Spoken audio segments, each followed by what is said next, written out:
So hello student, good evening. Now आज हम कुछ न्यूमेरिकल करेंगे रेजिस्टेंस का। देखो, हम रेजिस्टेंस ऑलरेडी खत्म कर चुके हैं। रेजिस्टेंस का कलर कोडिंग क्या होता है, उसको कलर देख के हम बता सकते हैं कि उसका रेजिस्टेंस क्या है कि नहीं। और हमको वैल्यू देगा तो वैल्यू पे भी हम रेजिस्टेंस का कलर निकाल पाएंगे। ये हम पिछले क्लास में खत्म कर चुके। नाउ कुछ देखो रेजिस्टेंस के ऊपर कुछ न्यूमेरिकल में करूंगा। देखो, तो हमको ये बोलेगा इस टाइप का देगा, कोई भी जैसा भी देखो, जैसा भी तुम लोग को ये नेटवर्क देगा, उस नेटवर्क को मैं पीछे से हल करना है। मैं तुमको बताया था जो कैपेसिटर में बताया था कि नहीं, कैपेसिटर में कैसे हम लोग कोई भी नेटवर्क को हल करते हैं और सॉल्व करते हैं। वो सेम टाइप है। देखो, ये सेम टाइप का क्वेश्चन है, लेकिन थोड़ा डिफरेंस है। देखो, कैपेसिटर में जो पैरेलल होता है यहीं पे वो होगा सीरीज, और कैपेसिटर में जो सीरीज होता है यहीं पे होता है पैरेलल। आज देखो, जब कोई भी कैपेसिटर हो या रेजिस्टेंस हो, कोई भी हो, जब सीरीज में कनेक्शन होता तो जब देखो ये रेजिस्टेंस, ध्यान दो, जब सीरीज में होगा, जब सीरीज में कनेक्शन होगा तो ये पोटेंशियल क्या होता है, पोटेंशियल डिफरेंस होता है। और करंट क्या होता है, सेम होता है। ये देखो इन सीरीज, इतना बात अपने दिमाग में घुसाओ। पोटेंशियल क्या होता है, डिफरेंस होता है सीरीज में, और करंट सेम होता है। देखो पैरेलल केस में क्या होता है, पोटेंशियल हो जाता है सेम और करंट हो जाता है डिफरेंस। लेकिन देखो एक बात ध्यान दो, कैपेसिटर में हम लोग क्या किए थे, जब कैपेसिटर सीरीज में होता, सीरीज में कनेक्ट होता, some number of capacitor are connected in series, then their net capacitance क्या होता था, 1/CS होता था। याद करो थोड़ा, हम कैसे लेते थे, 1/CS equal to 1/C1 plus में 1/C2 प्लस में 1/C3। मान लो 3 कैपेसिटर, ये सीरीज में होता, सीरीज में होता तो।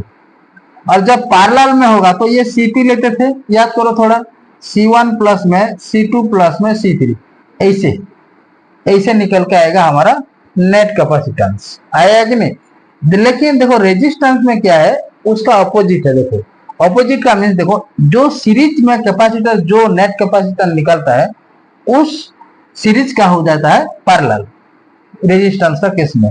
और जो हमारा पैरेलल है, देखो ये पैरेलल था और ये सीरीज था, तो ये there some number of resistance are connected in parallel होगा, तो उस टाइम में ये रेजिस्टेंस का पैरेलल फॉर्मूला होगा। देखो ध्यान दो, रेजिस्टेंस देखो सीरीज में होता तो क्या होगा, सीरीज में ये होगा R1 प्लस में R2 प्लस में R3, उसका नेट रेजिस्टेंस। मान लो 3 resistance are connected in series, और जब ये 3 रेजिस्टेंस आर पैरेलल होगा तो ये क्या होगा, उसका नेट रेजिस्टेंस क्या होगा, 1/R1 प्लस में 1/R2 प्लस में 1/R3। थोड़ा डिफरेंस है, और कोई नहीं। जैसे हम नेटवर्क किए थे कैपेसिटर में, वैसे ही यहीं पे भी नेटवर्क हम करेंगे। देखो मान लो हमको क्वेश्चन दिया है, देखो इस क्वेश्चन दिया है, ध्यान दो। इस क्वेश्चन में एक बात अपने दिमाग में घुसाओ, जब सीरीज में कनेक्ट होगा तो ये पोटेंशियल डिफरेंस होगा, करंट सेम होगा। और पैरेलल में जब ये कनेक्ट होगा तो पोटेंशियल सेम होगा, करंट डिफरेंट होगा। ये वाला सीरीज का रेजिस्टेंस है। Suppose R1, R2 and R3 are connected in series, उस टाइम में उसका नेट रेजिस्टेंस ये निकलेगा। और ये जब पैरेलल में कनेक्ट होगा तो ये वाला होगा। ये वाला अपने दिमाग में घुसाओ। मैं तुम लोगों को बताया था प्रीवियस क्लास में, हम रेजिस्टेंस टोटल रेजिस्टेंस चैप्टर हम लोग खत्म कर चुके, रेजिस्टेंस टॉपिक ही खत्म कर चुके।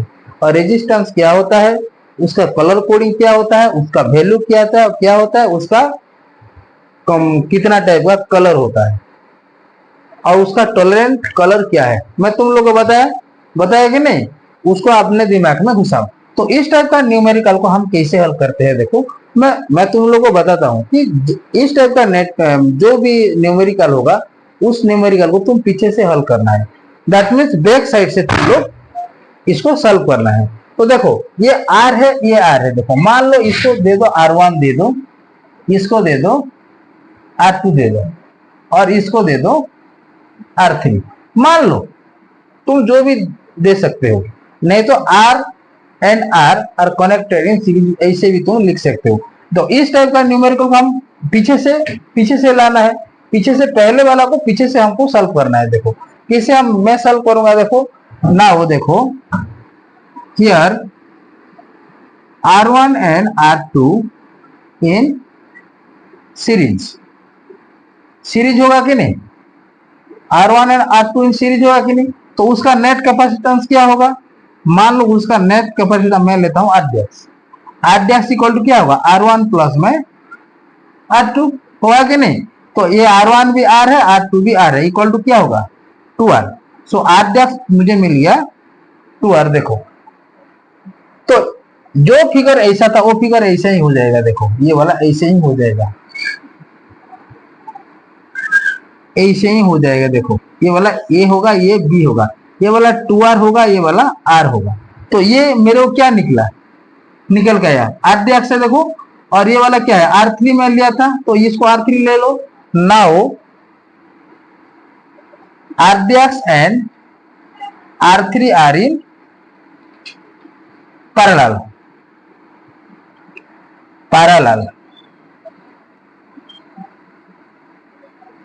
पैरेलल होगा तो उसका नेट कैपेसिटेंस देखो आर नेट ले लो, 1/R नेट। तो क्या होगा 1 में R' प्लस में 1 में R3 होगा।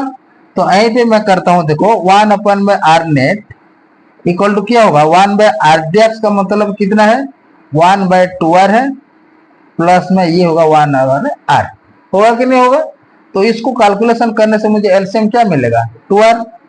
तो वहीं पे 1 मिल जाएगा मेरे को, और ये हो जाएगा 2 होगा कि नहीं होगा। तो देखो मैं इस पे करता हूं, देखो 1 में R नेट, ये हो जाएगा रेजिस्टेंस, नेट रेजिस्टेंस। देखो ये 3 में 2R। सो R नेट मुझे मिल जाएगा 2R में 3। ये मेरा नेट रेजिस्टेंस है। उसके ऊपर कुछ वैल्यू भी देगा, ये 2, ये देखो ये 2 माइक्रोफैराड है, सॉरी ये 2 ओम है, ये 3 ओम है, ये 5 ओम है, जो भी देगा कैपेसिटर है तो फैराड देगा, कोई बस सम है, सम जो हम जो न्यूमेरिकल हम कैपेसिटर में किए थे वही उस टाइप का ही आएगा। लेकिन देखो इस टाइप का नेटवर्क एक ही जरूर आएगा क्वेश्चन में, एक तो जरूर आएगा। हाँ हाँ, ये फैराड क्यों देगा वो, ये तो रेजिस्टेंस है, रेजिस्टेंस तो ओम है ना, रेजिस्टेंस का क्या है ओम है। जब कैपेसिटर होगा तो तुम लोग को फैराड को माइक्रो फैराड को फैराड में करना, फैराड को माइक्रो। क्वेश्चन को देख, क्वेश्चन को पहले देखो ये कौन सा दिया है, ये फैराड या माइक्रो। जब माइक्रो फैराड देगा तो फैराड में कन्वर्ट करना है, आएगा कि नहीं आएगा। देखो देखो उस टाइप का, देखो ये सेम टाइप का क्वेश्चन है। पहले इस दोनों को सॉल्व करो, देन इस दोनों को सॉल्व करो, बाद में ये दोनों सीरीज, पहले ये दोनों सीरीज हो, ये दोनों सीरीज हो जाएगा, फिर पैरेलल हो जाएंगे, होंगे नहीं। तो देखो कोई भी दिक्कत नहीं। देखो ये मैं लिखता हूं, देखो इसको ले लो R1, इसको ले लो R2, इसको ले लो R3, इसको ले लो R4। देखो here R1 and R2 are in series है कि नहीं। जब सीरीज होगा तो उसका नेट रेजिस्टेंस मुझे क्या मिलेगा, देखो ये R' मैं लेता हूं, R' इक्वल टू क्या होगा R प्लस में R, मैं डायरेक्ट लेता हूं, R1 प्लस में R2 होगा कि नहीं। तो ये वाला हो जाएगा 2R। ऐसे देखो now again R3 and R4 are in series होगा कि इसको R" दे दो, R" देने से ये भी R प्लस R होगा, ये हो जाएगा 2R। देखो सो देखो ना ये इस फिगर क्या हुआ, ये वाला ये दोनों मिलके एक हो गए, इस दोनों मिलके एक हो गए, तो ये वाला 2R है, ये वाला 2R है, ये A है, ये B है।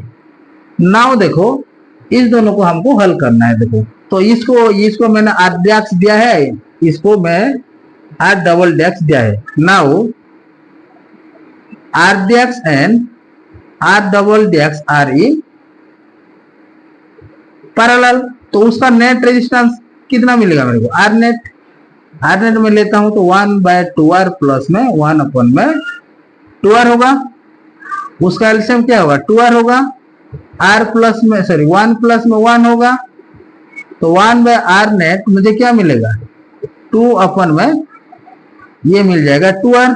2 कैंसिल होगा कि नहीं, जब 2 कैंसिल होगा तो ये वाला देखो मुझे नेट रेजिस्टेंस क्या मिलेगा, 1/r है कि नहीं ये वाला, तो ये r ही मिलेगा। क्या मिलेगा, r ही मिलेगा। तो देखो इस टाइप का न्यूमेरिकल को तुम इजीली सॉल्व कर पाओगे। तुम आओ और देखो, जब तुम कोई भी न्यूमेरिकल को तुम करोगे ना तो उसका कॉन्सेप्ट तुमको जानना जरूरी है। कॉन्सेप्ट नहीं है तो तुम लोग इसको टच भी नहीं कर पाओगे। इसीलिए पहले कॉन्सेप्ट को अच्छा से समझो और जो भी न्यूमेरिकल आएगा उसको तुम हल करो, अपने आप हो जाएगा। कोई भी जब तुम कॉन्सेप्चुअली क्लियर हो गए तो कोई भी क्वेश्चन का इतना भी दम नहीं है कि तुमको ये परेशान कर पाएगा। इसीलिए पहले कॉन्सेप्ट क्लियर हो जाओ। कोई भी टॉपिक का कॉन्सेप्ट क्लियर होने के बाद हम न्यूमेरिकल करेंगे तो हमको कोई भी दिक्कत नहीं होगा। देखो यहीं पे मैं नेट रेजिस्टेंस लिखा हूं, क्वेश्चन क्या दिया है, इक्विवेलेंट, तो ये वाला इक्विवेलेंट रेजिस्टेंस होगा। देखो ये वाला, इसको इक्विवेलेंट रेजिस्टेंस ऐसे भी तुम लिख सकते हो, इक्विवेलेंट रेजिस्टेंस। ध्यान दो ये भी इक्विवेलेंट रेजिस्टेंस, मैं नेट रेजिस्टेंस लिखा हूं तो ये वाला इक्विवेलेंट रेजिस्टेंस होगा। नेट रेजिस्टेंस से इक्विवेलेंट रेजिस्टेंस